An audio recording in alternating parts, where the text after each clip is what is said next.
قال اللہ تعالی وتبارک فی شان حبیبہ مخبرا وآمرا ان اللہ وملائکتہ یصلون علی النبی یا ایہا الذین آمنوا صلوا علیہ وسلموا تسلیما اللہم صلی علی سیدنا و مولانا محمد معدن الجود والکرم صلاۃ و سلاما علیک یا سیدی یا رسول اللہ۔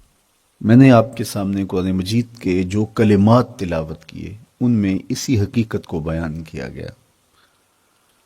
لا اقسم بہذا البلد، آغاز ہوا شہر مکہ کی قسم سے، قسم ہے مجھے اس شہر کی، پھر وجہ قسم بھی بیان کی، وَأَنْتَ حِلٌّ بِهَذَا الْبَلَدِ، مجھے اس شہر کی قسم اس لیے کہ محبوب اس شہر میں تو جو بستا ہے، تیرا بسیرا ہے اس شہر میں، اس شہر کی گلیوں نے تیرے قدم چومے ہیں اور تیرے انفاس کی مہک اس کی فضاؤں میں بسی ہے، اس لیے مجھے قسم کہ یہاں تم رہتے ہو۔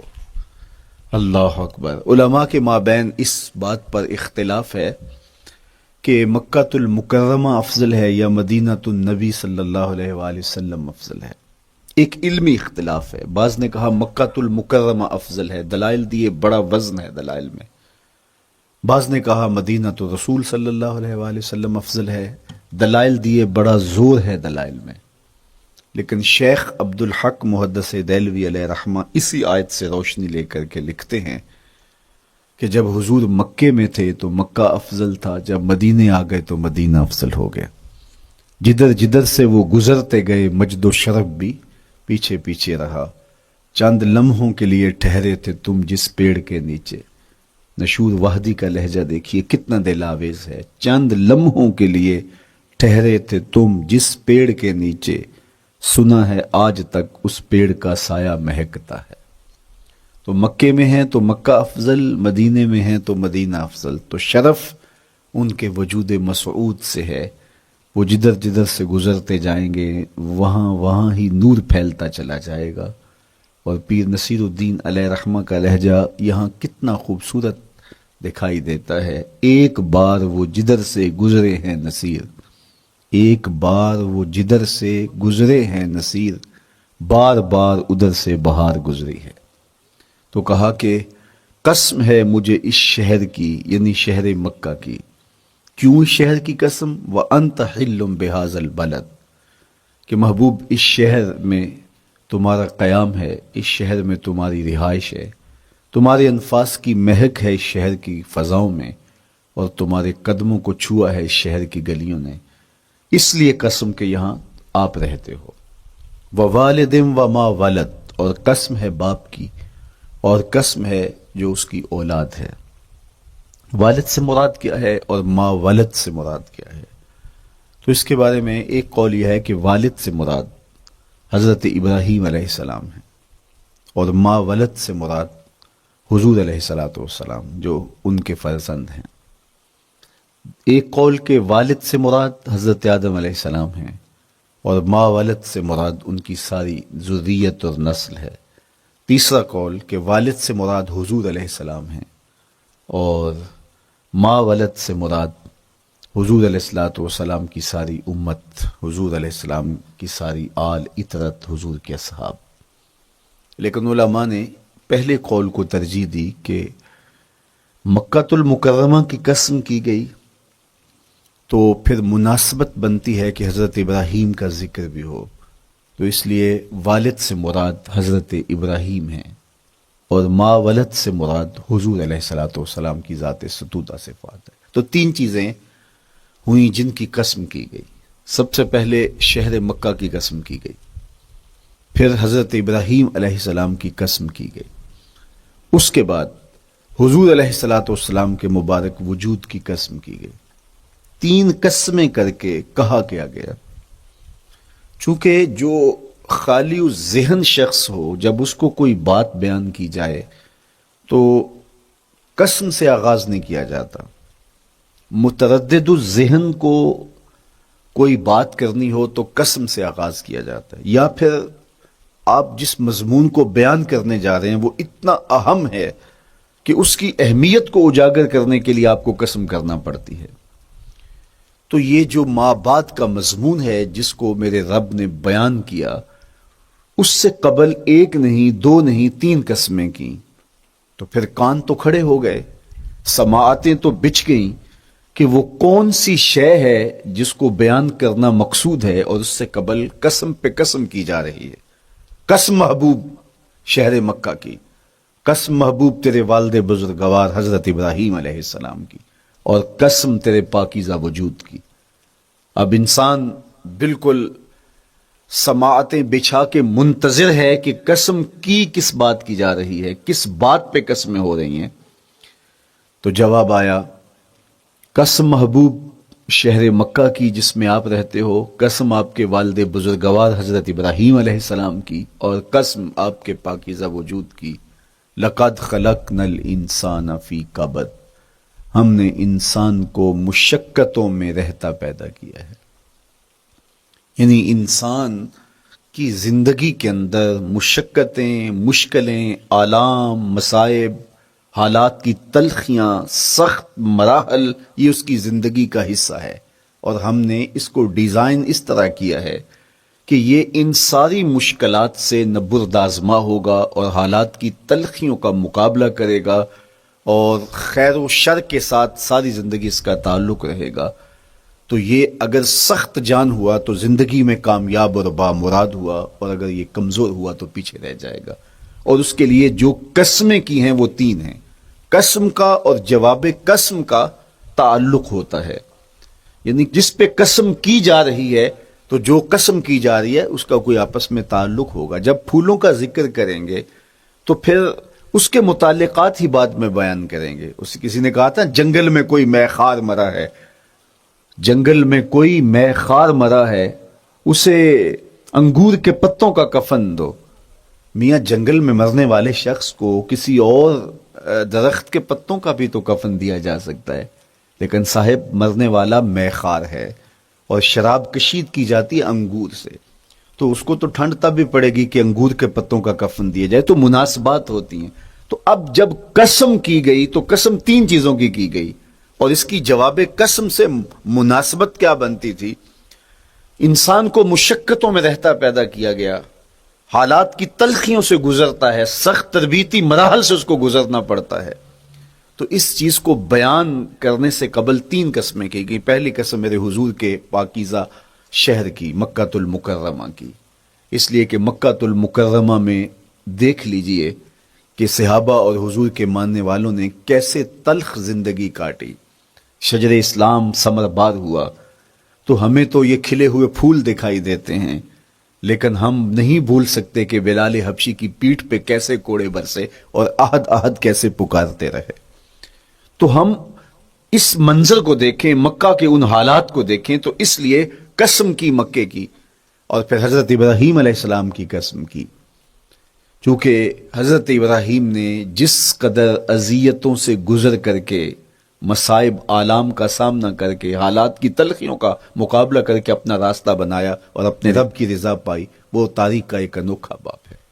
اس سے بڑھ کر کیا ہوگا کہ جلتی ہوئی آگ میں چھلانگ لگا دی رب کے حکم کی تعمیل میں، بیٹے کی گردن پہ چھری رکھ دی۔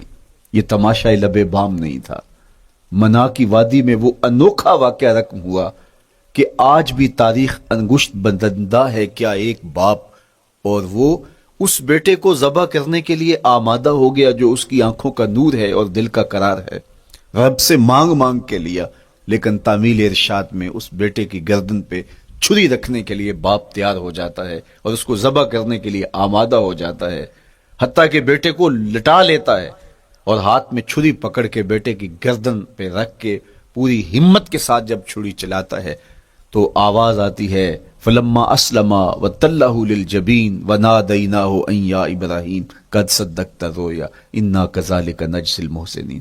ابراہیم بس کرو، تم نے واقعی خواب پورا کر دکھایا۔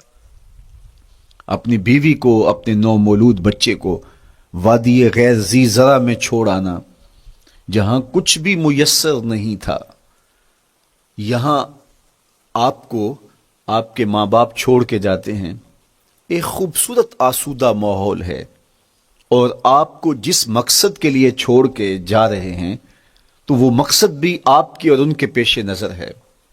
لیکن اس کے باوجود بھی جو ہے وہ آنکھیں نم ہو جاتی ہوں گی کہ ہم اپنی اولاد کو یہاں چھوڑ کے جا رہے ہیں، جبکہ ایک محفوظ پناہ گاہ میں آپ کو چھوڑ کے گئے۔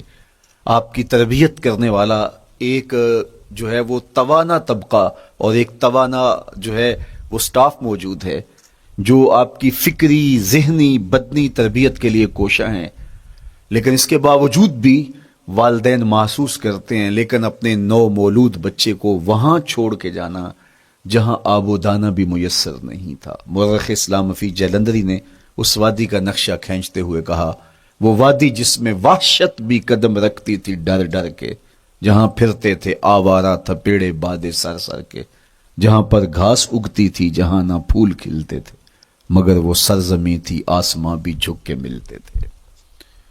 تو اس وادی میں چھوڑ کے آنا، حضرت ابراہیم نے جو امتحانات دیے، اس لیے ان کی قسم کی، چونکہ جواب قسم کا تعلق بنتا ہے تو قسم ابراہیم کے پاکیزہ وجود کی کہ جنہوں نے دکھ سہے، تکالیف، آلام گوارا کی، لیکن پائے سوات میں لغزش نہیں آنے دی۔ تیسری قسم میرے حضور کے پاکیزہ وجود کی فرمایا جتنے دکھ مجھے دیے گئے، جتنی اذیتیں مجھے پہنچائی گئیں، اتنی کسی کو نہیں دی گئیں۔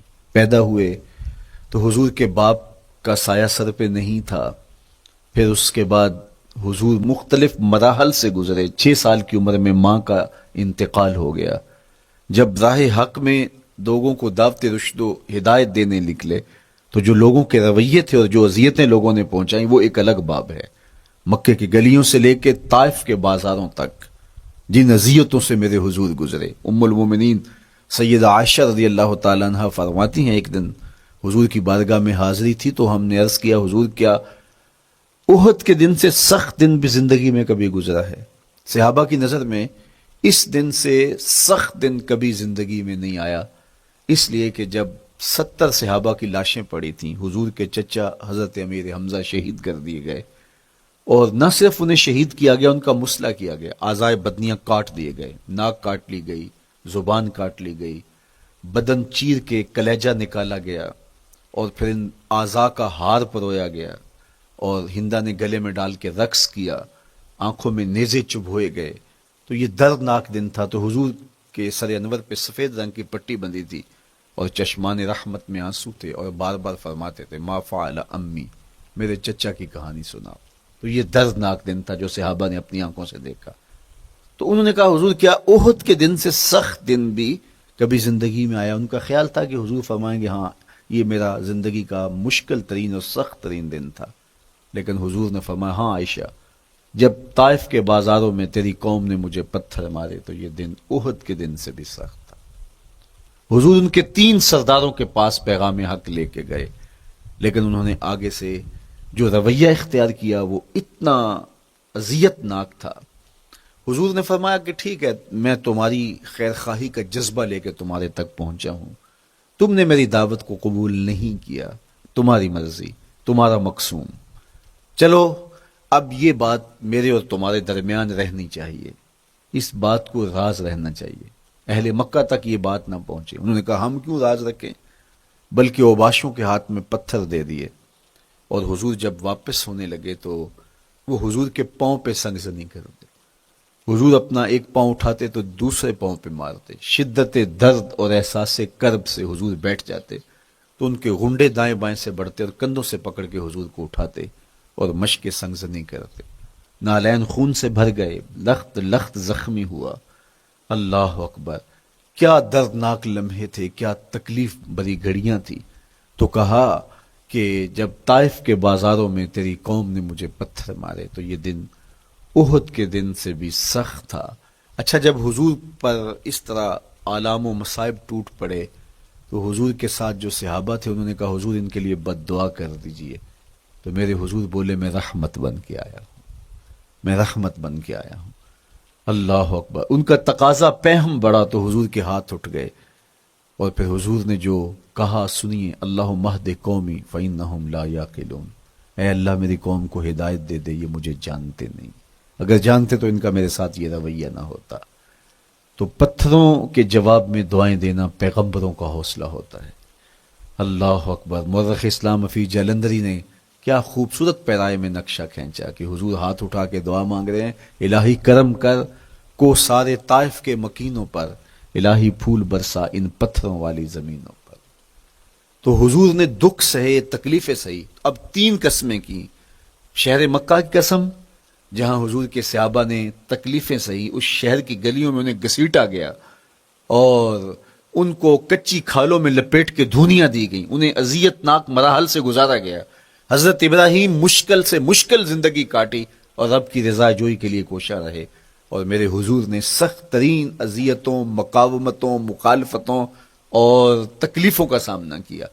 تو ان 3 چیزوں کا حوالہ دے کر، ان 3 چیزوں کی قسم کر کے اب انسان کو بتایا جا رہا ہے کہ تم مشکلات سے تمہیں گزرنا پڑے گا، حالات کی تلخیاں تمہیں سہنی پڑیں گی، کسی مرتبے تک پہنچنے کے لیے تمہیں پھر تکلیفوں کی راہ اختیار کرنی پڑے گی۔ تم کون ہوتے ہو؟ میرا محبوب ہو تو تکلیفیں وہ بھی اٹھائے، 2 جہاں کا مالک ہو اور طائف کے بازاروں میں اس کے پاؤں پہ بھی پتھر پڑیں، اور کونین کا سردار ہو اور ان کے اوپر اوجری ڈال دی جائے، کائنات کا مالک ہو اور ان کو مکے کی گلیوں کے اندر ان کے گلے میں عقبہ بن نبی معیط کپڑا ڈالے اور تاؤ دے، تو کیا ان مشکلات سے تم بچ سکتے ہو؟ جب تم کسی منزل تک پہنچنا چاہتے ہو تو پھر یہ حوالے ماضی کے دیکھ لو، 3 قسمیں کر کے اس حقیقت کو بیان کیا۔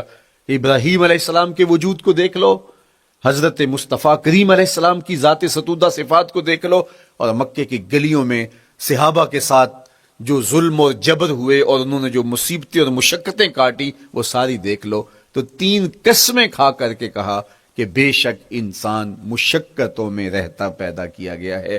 اس لیے قافلہ انسانی کے وہ افراد جو کسی منزل کے متلاشی ہوتے ہیں، جو جستجو کی زندگی بسر کر رہے ہوتے ہیں، ان کو پھر مشکلات سے گزرنا پڑتا ہے اور حالات کی تلخیاں ان کو گوارا کرنا پڑتا ہے، کشاکش حیات سے ان کو ٹکرانا پڑتا ہے، اور ان کو آگے بڑھنے کے لیے ان کو تکلیفوں سے گزر کر کے، جان گسل مراحل سے گزر کر کے پھر منزل کی طرف عازم سفر ہونا پڑتا ہے۔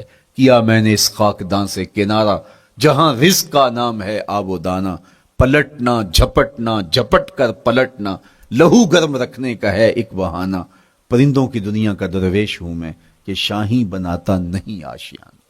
تو زندگی مشکل مراحل سے گزر جانے کا نام ہے۔ اقبال نے کہا تھا ہے شباب اپنے لہو کی آگ میں جلنے کا نام۔ یہ زندگی آسان نہیں ہے، یہ حالات کی تلخیوں کا مقابلہ کرنے کا نام ہے، یہ ضبط نفس کا نام ہے، یہ اپنے من کی تربیت کا نام ہے۔ حضرت امام راضی سایت کریمہ کے تحت لکھتے ہیں کہ جب بچہ شکم مادر میں ہوتا ہے تو وہ 3 پردوں میں ہوتا ہے، ایک جھلی کا پردہ، ایک رحم مادر کا پردہ اور ایک پیٹ کا پردہ۔ تو 3 پردوں میں وہ بیچارہ بڑی عجیب سی حالت میں ہوتا ہے۔ یہ اس کا پہلا مرحلہ ہے تخلیق کے بعد، اس کے بعد پیدائش کا دوسرا مرحلہ ہے، یہ زچہ بچہ دونوں کے لیے موت و حیات کے مرحلے ہوتے ہیں۔ اس کے بعد وہ پیدا ہوا، اس دنیا پہ آیا، تو اس کی مشکل کیا ہے؟ زبان ہے، بولنا نہیں جانتا، دیکھتا ہے پہچان نہیں سکتا، سنتا ہے سمجھ نہیں سکتا، ہاتھ ہیں پکڑ نہیں سکتا، ٹانگیں ہیں چل نہیں سکتا۔ کتنی مشکل بن گئی، یہ سب کچھ چیزیں ہونے کے باوجود بھی وہ بے بس دکھائی دیتا ہے، اس کو دودھ مانگنے کے لیے بھی رونا پڑتا ہے۔ تو یہ ایک مرحلہ تھا، پھر آہستہ آہستہ اس نے بولنا سیکھا، ایک ایک حرف کر کے، لفظ لفظ جوڑ کے وہ جملے مکمل کرتا رہا۔ آج تو زبان کا طوطی بولتا ہے، آج تو بات کریں تو جو ہے وہ ماحول تھم جاتا ہے، لیکن انسان ذرا پلٹ کے آغوش مادر میں تیری ماں نے ایک ایک حرف تجھے سکھایا تھا، ایک ایک لفظ تجھے سکھایا تھا، لفظ لفظ کر کے، حرف حرف کر کے جملے بنے، اور آج تیری گفتار کی شوخی کے تذکرے زمانے میں ہیں، تو پھر تجھے بولنا سکھایا، تو چل نہیں سکتا تھا، آج تیری جو ہے وہ جولانیاں دیکھنے والی ہیں، تیری رفتار کو کوئی چھو نہیں سکتا ہے، تیری آنکھوں کی بجلیاں آج عقابوں سے بڑھ کر ہیں، آج تیرے کانوں کے اندر نغموں کا جہاں آباد ہے، آج تیرے ہاتھوں کی گرفت کہ آگے شیر غراں بھی ہو تو وہ بھی بے بس ہو جاتا ہے، لیکن دیکھ تو کتنا مجبور تھا۔ اچھا چلو وہاں سے آگے آئے، پھر زندگی کو سیکھنا پڑتا ہے، آداب سیکھنے پڑتے ہیں، کس سے کیا بات کرنی ہے سیکھنا پڑتا ہے، آگے بڑھے، جوانی کی دہلیز پہ پہنچے. جوانی انسان کی زندگی کا باقپن ہوتا ہے، عروج ہوتا ہے. اللہ اکبر. لیکن جوانی کو تقدس معاب رکھ کے منزل تک پہنچانا یہ سب سے مشکل مرحلہ ہوتا ہے. چونکہ جذبات بے قابو ہیں، خواہشیں آوارہ ہیں، اور تا حد نظر نظارے ہی نظارے جو دل کو کھینچتے ہیں. اب اپنے تقدس کو جو شخص محفوظ رکھے، کائنات میں سب سے قیمتی جوہر حضرت انسان کا اس کی عصمت کا جوہر ہے، اور سب سے حسین چہرہ وہ ہے جو جنسی کالک سے اپنے آپ کو بچا لے. تو جوانی ہو، باقپن ہو، اور پھر اپنی خواہشات کو بے قابو نہ ہونے دیا جائے، سب سے مشکل مرحلہ پوری زندگی میں یہ آتا ہے. کسی نے کہا تھا کتاب زیست کا ایک اور باب بیت گیا، شباب بیت گیا، ایک عذاب بیت گیا. تو شباب کا ختم ہونا اور اس کو خیریت سے منزل تک پہنچنا، یہ کتنا بڑا مشکل مرحلہ ہوتا ہے. جس کا جوانی میں باطن کا چہرہ مسخ ہو جاتا ہے اور جنسی کالک سے جو چہرہ آلودہ ہو جاتا ہے، اس کا عفت کا دامن داغدار ہو جاتا ہے. تو اس لیے وہ چہرہ تاباں ہے، وہ چہرہ روشن ہے، وہ چہرہ منور ہے جو اپنے آپ کو کالک نہیں لگنے دیتا اور اپنی عصمت کی حفاظت کرتا ہے. میرے حضور نے بھی ارشاد فرمایا، سبعۃ یظلھم اللہ تعالی فی ظلہ یوم لا ظل الا ظلہ. 7 اشخاص ایسے ہیں قیامت کے دن جب کوئی سایہ نہیں ہوگا، اللہ ان کو اپنے عرش کا سایہ عطا کرے گا. ان میں سے پہلا شخص امام عادل حکمران. دوسرا شخص وشاب نشأ فی عبادت اللہ، وہ جوان جس کی جوانی اللہ کی عبادت میں بسر ہوئی. تیسرا وہ شخص ورجل قلبہ معلق بالمساجد، وہ شخص جس کا دل مسجد میں لگتا ہے، مسجد میں جمتا ہے. اور چوتھا شخص ورجل دعته امرأة ذات منصب وجمال فقال انی اخاف اللہ، وہ شخص جس کو دعوت گناہ ملی اور حسن قدموں میں بچھنے کے لیے بےتاب ہوا، اور اس نے کیا کہا، انی اخاف اللہ، میں اللہ سے ڈرتا ہوں، میرا اللہ مجھے دیکھ رہا ہے. میرے حضور نے فرمایا قیامت کے دن جب کوئی سایہ نہیں ہوگا، اللہ اس کے اوپر اپنے عرش کا سایہ تان دے. جو اپنی عصمت کے جوہر کو بچا گیا. تو یہ ایک مشکل مرحلہ تھا، اپنی جوانی کے تقدس کی حفاظت کرنا. میرے حضور نے ارشاد فرمایا انا حبیب اللہ، میں اللہ کا حبیب ہوں. جو جوان جوانی میں توبہ کرتا ہے وہ بھی اللہ کا حبیب ہے. کتنا بڑا اعزاز ہے اور کتنا بڑا کمال ہے جو شخص کو ملتا ہے جو جوانی میں اپنی عصمت کے تقدس کی حفاظت کرتا ہے، اپنی آبرو پہ پہرا دیتا ہے، اپنی نظروں کی حفاظت کرتا ہے، اپنی سوچوں کو آوارہ نہیں ہونے دیتا، اپنے خیالوں کو بھٹکنے نہیں دیتا، اپنی خواہشات کو بے قابو نہیں ہونے دیتا. تو یہ مشکل ترین لمحہ تھا. اس کے بعد امام راضی کہتے ہیں اب شادی کا مرحلہ ہوا تو پہلے خود اپنی ذمہ داری تھی، اب کسی کا بوجھ بھی اٹھانا پڑا، یہ اگلی مشکل آ پڑی. پھر بچے ہوئے تو پھر اپنی زندگی تو ختم ہو گئی، پھر ساری زندگی، پھر بڑھاپے میں چلے جائیں، ارذل العمر تک چلے جائیں، یہ ساری زندگی مشکلات. لقد خلقنا الانسان فی کبد. تو ہمیں عملی طور پہ مشکلات کے مقابلے کے لیے تیار ہونا چاہیے. دیکھیے ہم جب شکار کرنے جاتے ہیں اور وہ خطرناک جنگل ہو جس میں شیر، بھیڑی اور دیگر جانور بھی ہوں، تو پھر ہم حفظ ما تقدم کے طور پہ سب کچھ ساتھ لے کے جاتے ہیں اور اس انداز سے جاتے ہیں کہ ہمارے اوپر اگر کوئی حملہ ہو تو بچاؤ کی یہ تدبیر ہو. تو ہم عملی طور پہ اس کے لیے خود تیار ہوتے ہیں، تو پھر کوئی ہونے والا حملہ غیر متوقع نہیں ہوتا اور ہم اس کے لیے اپنے آپ کو مستعد اور فعال پاتے ہیں. اسی طرح میں اور آپ اگر زندگی کے اس فلسفے سے آگاہ نہیں ہوں گے کہ زندگی مشکلات کا مجموعہ ہے، حالات کی تلخیاں ساری زندگی ہمارے ساتھ رہیں گی، تو کوئی بھی تکلیف، کوئی بھی اذیت، کوئی بھی ایسا واقعہ جو ہم نہیں چاہ رہے ہوں گے وہ روح پذیر ہوگا تو ہم گھبرا جائیں گے اور پھر اس وقت ہم دکھی ہو جائیں گے. اس لیے ہمیں یہ قرآن نے سکھایا ہے کہ تم عملی طور پہ زندگی کی سختیوں کا مقابلہ کرنے کے لیے آمادہ اور تیار ہو جاؤ. قرآن مجید میں جو صبر کا لفظ ہے اس کا مفہوم یہ ہے کہ حالات کی جو تلخیاں تمہارے اوپر آتی ہیں، وہ غربت بھی ہو سکتی ہے، وہ بیماری بھی ہو سکتی ہے، وہ لوگوں کی عداوت اور دشمنی بھی ہو سکتی ہے، وہ اور بہت ساری چیزیں ہوتی ہیں، وہ جنگوں کی حالت کا بپا ہو جانا اور تمہارا دشمنوں کے نرغے میں گر جانا، یہ سب کچھ ہو سکتا ہے۔ تو اس کے اوپر استقامت کے ساتھ تم کھڑے رہو اور تم ان کو برداشت کرنے کی اپنے اندر ہمت اور حوصلہ رکھو، تو پھر وہ تمہارا صبر ہوگا، اور یہ قوت اگر تمہارے اندر پیدا ہو جاتی ہے تو پھر تمہاری زندگی آسان اور سوکھی ہو جاتی ہے۔ لیکن اگر یہ دولت تمہیں نصیب نہیں ہوتی تو پھر ساری زندگی دکھوں اور شکووں سے بھری رہتی۔ اس لیے ہمیں یہ چیز سیکھ لینی چاہیے کہ زندگی نام ہی مشکلات سے نہ برد آزما رہنے کا ہے۔ عملی طور پہ ہم دیکھو، ہمیں پتہ ہے سردی آ رہی ہے تو اس کا ہم پہلے انتظام کرتے ہیں، تو سردی ہمیں دکھی نہیں پھر کرتی، ہم سردی سے بھی لطف لیتے ہیں، موسم برسات سے بھی مزہ لیتے ہیں، اور گرمی سے بھی ہم ایک حاص حاصل کر لیتے ہیں اگر ہم اس کو جو ہے اس کے لیے عملی طور پہ اپنے آپ کو تیار کر لیں۔ لیکن اگر ہم اس کے لیے تیاری نہیں کریں گے تو سوائے گھبراہٹ کے اور کچھ نہیں ہوگا۔ تو مجھے اور آپ کو عملاً اپنے آپ کو اس بات کے لیے آمادہ کرنا پڑے گا کہ زندگی ان حالات کی تلخیوں سے ٹکرانے کا نام ہے، اور ساری زندگی ہمیں ان مراحل سے گزرتے رہنا پڑے گا۔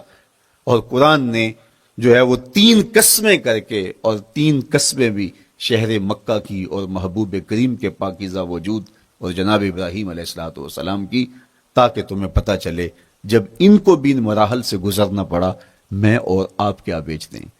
اس لیے ہمیں اپنی زندگی کو ان راہوں پہ ڈالتے ہوئے صبر اور استقامت، اب صبر اور استقامت کی دولت ہمیں کیسے نصیب ہوگی، یہ دولت کس طرح، یہ قوت راسخہ ہمارے اندر کیسے پیدا ہوگی، اور کس طرح ہمارے من کے اندر یہ چیزیں سمائے گی۔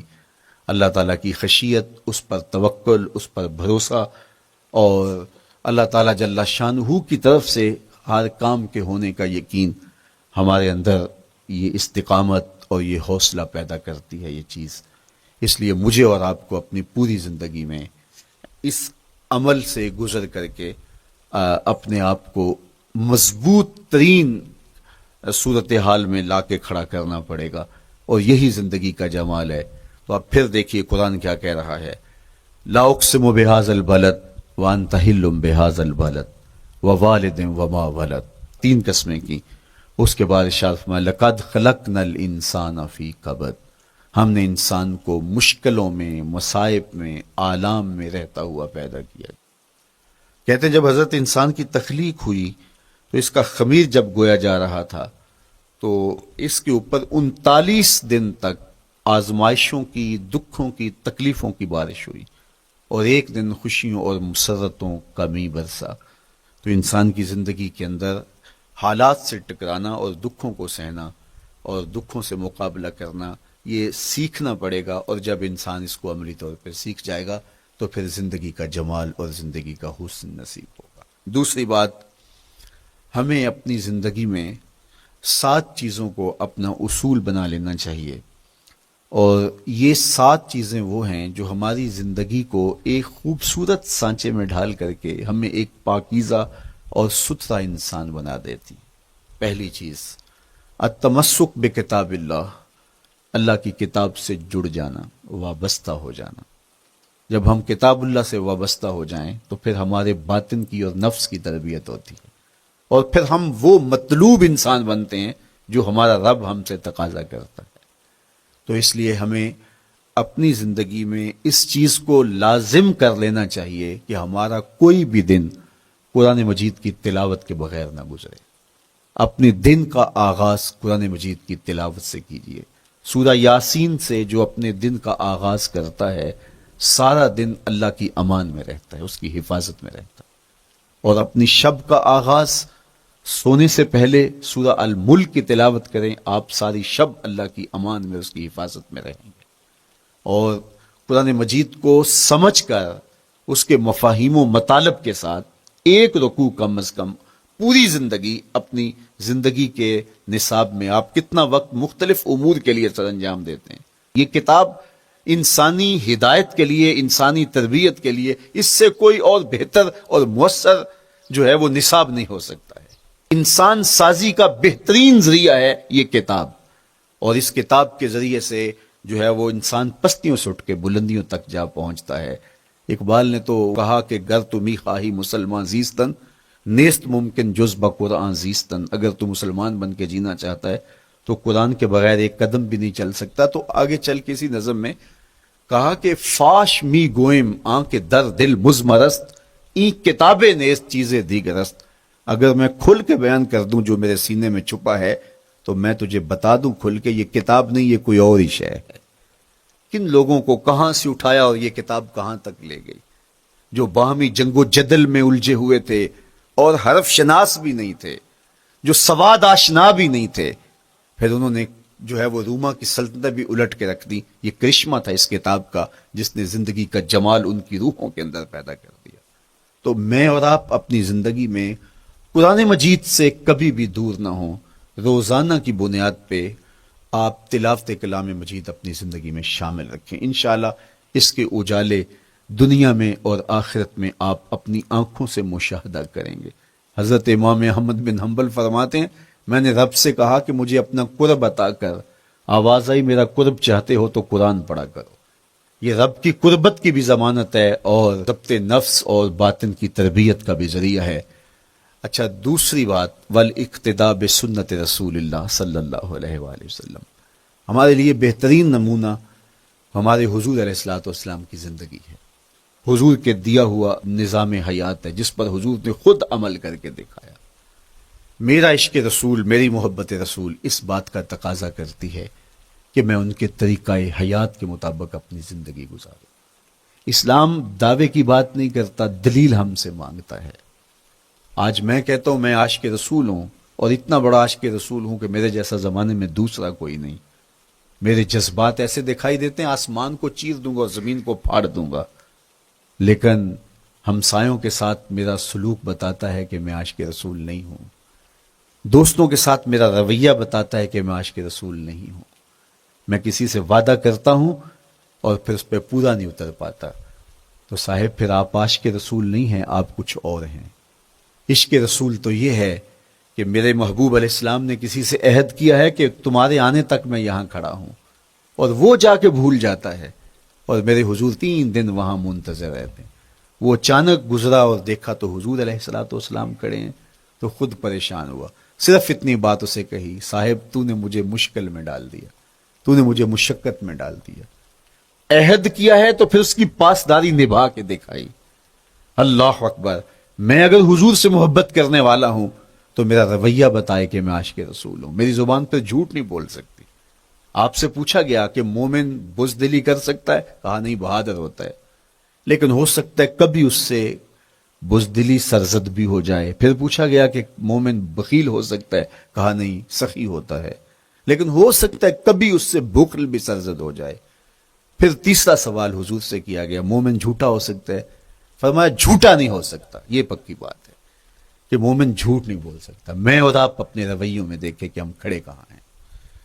آج ہم ان جگہوں پہ بھی جھوٹ بولتے ہیں جہاں جھوٹ بولنا ہماری مجبوری بھی نہیں ہوتی، چونکہ یہ ہماری فطرت ثانیہ اور عادت بن چکا ہے، اور ہم اس کو برا ہی نہیں سمجھتے۔ جبکہ جھوٹ جب کوئی شخص بولتا ہے، حدیث پاک میں آتا ہے اس کے منہ سے بدبو نکلتی ہے، رحمت کے فرشتے 1 میل دور ہٹ جاتے ہیں اس سے۔ اور سویر سے شام تک جب ہمارے معمولات یہ ہوں تو پھر ہم کہاں کھڑے ہیں اور رحمت کے فرشتے کہاں کھڑے ہیں؟ تو حضور علیہ الصلوۃ والسلام کی سنت کا اتباع حضور کی محبت کی دلیل ہوگی۔ امام قرطبی نے لکھا ہے اللہ کی محبت کا کوئی دعویٰ کرے تو کیا دلیل ہوگی کہ یہ واقعی محب الہی ہے؟ تو کہا اللہ سے محبت کا دعویٰ کرنے والے کے لیے دلیل یہ ہے کہ وہ قرآن سے پیار کرے۔ قرآن سے پیار اور قرآن سے محبت کی دلیل یہ ہے کہ حضور کا پیار سینے میں رکھے۔ حضور سے محبت کی دلیل یہ ہے کہ سنت رسول سے پیار کرنے والا ہو، اور سنت رسول سے پیار کرنے کی دلیل یہ ہے کہ بدعات سے اجتناب کرنے والا ہو۔ ہر وہ طریقہ جو میرے حضور نے نہیں دیا اس کو اختیار نہ کرے، اس طریقے کو اختیار کرے جو حضور علیہ الصلوۃ والسلام کا عطا کرتا ہے۔ تیسری بات، عقل الحلال، یہ وہ بنیادی اصول ہیں جو ہماری زندگیوں میں اتر جانے چاہیے، اور ہم ایک صالح اور خوبصورت انسان بن کے اس معاشرے کا حصہ بن سکتے ہیں۔ عقل حلال زندگی میں شامل ہو تو زندگی کو جمال نصیب ہوتا ہے، اور باطن اور ظاہر کو طمانینت نصیب ہوتی ہے۔ اگر رزق پاک نہیں ہے تو آپ کعبے بھی جائیں تو وہاں بھی آپ محروم پلٹیں گے. میرے حضور علیہ الصلوۃ والسلام نے فرمایا ایک بندہ لمبا سفر کر کے گیا, اشعث اغبر کے لفظ ہیں, اس کے بال بکھرے ہوئے ہیں, سفر کی گرد پڑی ہوئی ہے, اور لباس بھی پھٹا ہوا ہے, شکستہ حالت, پراگندہ صورت, اور کھڑا ہے کعبۃ اللہ کے سامنے, یمد یدیہ, دونوں ہاتھ لمبے کر کر کے دعا مانگ رہا ہے, اور کیا کہتا ہے, اے اللہ ومطعمہ حرام ومشربہ حرام وملبسہ حرام وغذی بالحرام. فرمایا اس کا کھانا حرام کا ہے, اس کا پینا حرام کا ہے, اس نے جو لباس پہنا ہے وہ حرام کا ہے. میرے حضور فرماتے ہیں بتاؤ اس کی دعا کیسے قبول ہوگی. اب لمبا سفر کاٹ کے حرم کعبہ میں پہنچے, غلاف کو پکڑ پکڑ کے دعائیں کر رہا ہے, لمبے لمبے ہاتھ کر کے دعائیں مانگ رہا ہے, ملتزم سے لپٹا ہوا ہے, حتیم میں سجدہ ریز ہو کے رو رو کے دعائیں مانگ رہا ہے, لیکن دعا قبول نہیں ہوتی. کیوں؟ اس لیے کہ اس کے پیٹ میں لقمہ حرام کا ہے, اس کے بدن پہ لباس حرام کا ہے. تو اسلام نے جتنا زور حلال کمانے, حلال کھانے اور حلال اختیار کرنے پر دیا ہے, تو ایک مومن اگر اسلام کے مبادیات سے بھی آگاہ ہو تو اس کی تو زندگی کے اندر جو ہے وہ حرام گھس ہی نہیں سکتا ہے, بلکہ وہ مشکوک سے بھی اجتناب کرے. چوتھی چیز, کف الاذی, اپنے آپ کو ایسا بناؤ کہ تمہارے وجود سے کسی کو ضرر اور تکلیف نہ پہنچے. ہمارا اسلام تو ہمیں یہ بتاتا ہے کہ تم پیاز یا لہسن کھا کے مسجد میں نہ جاؤ کہ تمہارے منہ سے جو سمیل آتی ہے اس سے کسی کو تکلیف نہ پہنچے. تو یہ اسلام کی دی ہوئی تعلیمات ہیں کہ مسجد میں بھی جانا ہے تو اپنے آپ کو دیکھو کہ تمہاری حالت کیا ہے, تمہاری وجہ سے کسی کو تکلیف نہ پہنچے. تمہارے رویے اتنے خوبصورت ہوں, تمہارے ہمسائے بتائیں کہ یہ واقعی مسلمان ہے. مسلمان کی تعریف کی گئی, المسلم من سلم المسلمون من لسانہ و یدہ. مسلمان کون ہے؟ جس کے ہاتھ سے, جس کی زبان سے دوسرا مسلمان بھائی محفوظ ہے, تو وہ مسلمان ہے. اللہ اکبر. ہم یہ جو کہتے ہیں السلام علیکم, اس کو کہتے ہیں تحیت المسلم, مسلمان کا تحیت. تو اس میں اس کے معنی پہ غور کریں تو ہم اس کو ضمانت دے رہے ہوتے ہیں, السلام علیکم, تیرے اوپر سلامتی ہو. تو ہم اپنی جانب سے اسے ضمانت دیتے ہیں, میرے بھائی میری طرف سے تیری عزت, تیری جان, تیری آبرو سلامت ہے, اب میری جانب سے تو پریشان نہیں ہونا, میں تجھے سلامتی کی ضمانت دیتا ہوں. اور وہ آگے سے کیا کہتا ہے, وعلیکم السلام, میرے بھائی پھر میری جانب سے بھی تیرا سب کچھ محفوظ ہے. اگر سلام کا مفہوم اچھی طرح ہماری روحوں میں اتر جائے تو پھر ایسا ہو نہیں سکتا کہ ہم جس کو السلام علیکم کہہ دیں پھر اس سے ہم دھوکہ کریں یا اس کی آبرو پہ حملہ آور ہوں یا اس کے مال پہ حملہ آور ہو جب السلام علیکم کہہ دیا. کیونکہ جو ہمیں لفظ بولنے کے لیے کہا گئے اس کے پیچھے فلسفہ ہے لفظوں کا. یہ پھول ہیں, ان کو دیکھ کر سبحان اللہ کہنے کا کہا گیا ہے. پہاڑوں کو دیکھ کے اللہ اکبر کہنے کا کہا گیا ہے. پہاڑوں کو دیکھ کے سبحان اللہ کہہ دیں اور پھولوں کو دیکھ کے اللہ اکبر کہہ دیں, ایسا کیوں نہیں کہہ دیتے؟ لیکن نہیں, اس لیے کہ جب پہاڑوں کو دیکھتے ہیں تو دل میں ان کی ہیبت پیدا ہوتی ہے. اتنے بڑے پہاڑ, سمندر کو دیکھتے ہیں تو اس کی ہیبت پیدا ہوتی ہے, اتنا بڑا سمندر تا حد نظر پھیلا ہوا, تو جب اس کی بڑائی پیدا ہونے لگتی ہے تو فوراً پلٹایا گیا اللہ کی بڑائی کی طرف اور کہا بول اللہ اکبر, یہ نہیں میرا اللہ بڑا ہے. اور پھول کو جب دیکھا تو اس کی لطافت کی طرف الجھنے لگے, کتنا خوبصورت ہے, درزوں میں کیسے خوشبو بسی ہوئی ہے, کیسے رنگ ہیں, کیسے جمال ہیں. اللہ اکبر. وہ کیا کسی نے کہا تھا نا کہ درزوں کی لطافت میں خوشبو نے اماں پائی, گل چیرنے والے نے کس شان سے چیرا ہے. تو کیا کمال ہے یار, کیا پتیاں ہیں, کیا رنگ ہے, کیا خوبصورتی ہے, کیا لطافت ہے. الجھنے لگے, کہا بول سبحان اللہ, یہ کیا ہے جس نے رنگ بھرے ہیں وہ پاک ہے. تو تیرا دل الجھ نہ جائے. تو جو ہم بولتے ہیں لفظ جہاں بھی بولتے ہیں اس کے پیچھے ایک فلسفہ ہوتا ہے. السلام علیکم یہ تحیت المسلم ہے. جب ہم کسی کو کہتے ہیں السلام علیکم تو اس کو ہم نے ضمانت دے دی, بس بات ختم. اب جو ہے وہ میری جانب سے تو محفوظ ہے.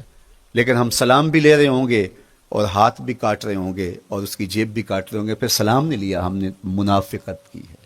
تو کف الاذی چوتھی چیز. اور پانچویں چیز اجتناب المعاصی, گناہوں سے اپنے آپ کو بچا کے رکھنا. نیکی کرنا بہت اہم ہے, لیکن نیکی کرنے سے زیادہ اہم اپنے آپ کو گناہوں سے بچانا ہے. چونکہ شر کی قوتیں ہمارے ساتھ جڑی ہوئی ہیں, اس لیے اپنے آپ کی حفاظت جب ہم کریں گے تو ہم ایک اچھی صورت میں آگے بڑھیں گے. اور چھٹی چیز وہ ہے التوبہ, توبہ تسلسل کے ساتھ کرتے رہیے. یہ تصور کہ بڑھاپے میں توبہ کریں گے، یہ تصور کہاں سے آیا؟ یا ہمارے ہاں آج کل یہ کلچر پیدا ہوا ہے کہ لیلۃ القدر یا شبرات کے دن سارے جڑ کے توبہ کرنے بیٹھ جاتے ہیں اور پورا سال اپنی مرضی کی زندگی گزارتے ہیں. ایسا نہیں ہے. میرے حضور کے دامن پہ ایک بھی گناہ کا دھبا نہیں تھا. ہم نبیوں کی عصمت کے قائل ہیں، کسی نبی پر کوئی گناہ کا دھبا نہیں ہوتا. اگر اس امکان کو بھی تسلیم کر لیا جائے تو ساری شریعت مشکوک ہو جاتی ہے.